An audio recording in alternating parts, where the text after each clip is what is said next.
Before you jump on that high-fat eating plan to drop pounds, there are some things you should know about its effects on blood pressure.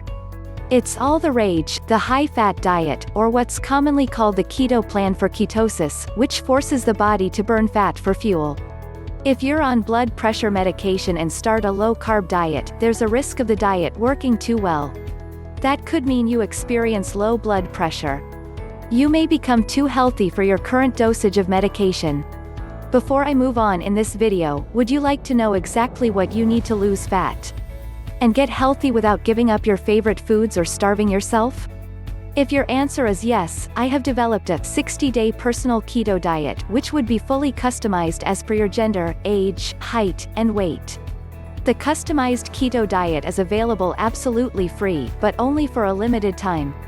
I assure you that this customized diet will help you lose at least 20 pounds in the next 28 days. Click on the first link in the description to grab your customized keto diet now. Elevated blood pressure, hypertension, is a common health issue today. High blood pressure isn't necessarily something you can feel, but it remains the most important commonly identified risk factor for serious conditions such as strokes and heart attacks. Therefore, it is very helpful to know your numbers, understand what they mean, as well as what we can do about it.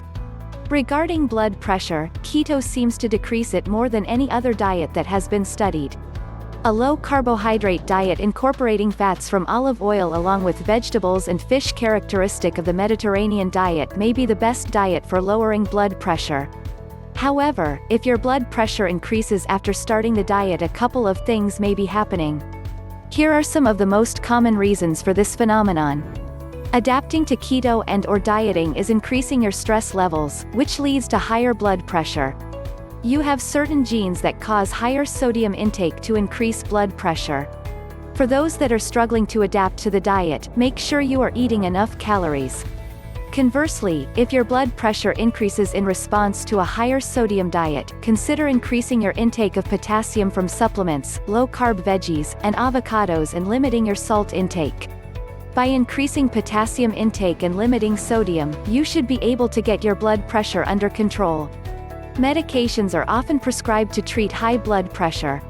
In some cases this is often reasonable. The intake is designed to trigger the metabolic state of ketosis, a process that occurs when the body burns off fat as an alternate source of energy. Typically, that source is a person's carbohydrate intake, which is converted into glucose and absorbed into the bloodstream. Cutting out low-quality carbs found in soft drinks and white bread, for instance, is a good idea for anyone. Sugar and starches raise the risk for obesity, diabetes and heart disease. Even with those omissions, vigilance is still needed. The keto diet isn't a green light to load up on butter and bacon, which can trigger the health issues you're trying to remedy or avoid.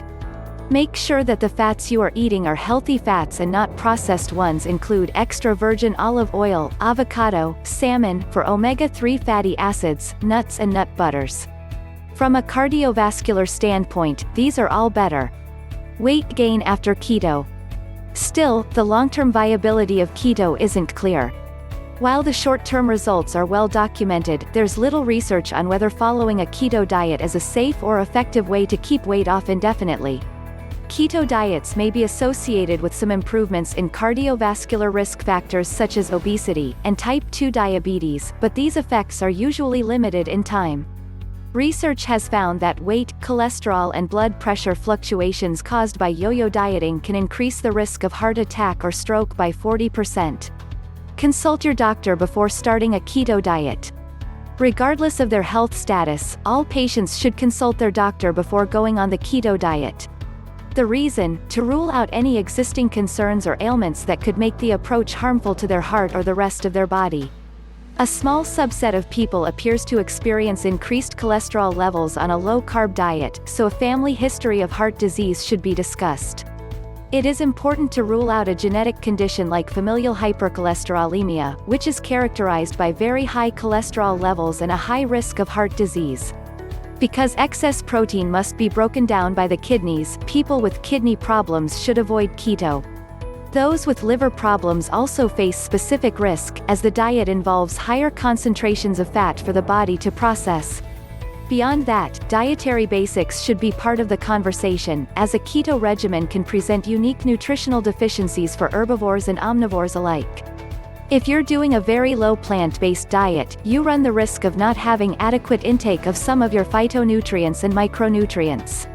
And it would be difficult for a vegetarian to adopt a ketogenic diet without taking some sort of supplement. If your blood pressure is high despite medication, you should not take extra salt or bouillon. Doing so could raise the blood pressure even higher, and it is not wise to risk that. The good news is that any side effects will usually pass within days to a couple weeks as your body switches from using glucose to using fat as its main fuel. In this channel, I always come up with different low-carb and keto diet recipes to help people find innovative and new ways to reduce weight. Definitely try it on your own and let me know your feedback in the comments section below. Also, don't forget to grab your free customized keto plan from the link in description. Subscribe to my channel, The Keto World, for daily low-carb recipes, which would definitely help you shed some of that belly fat.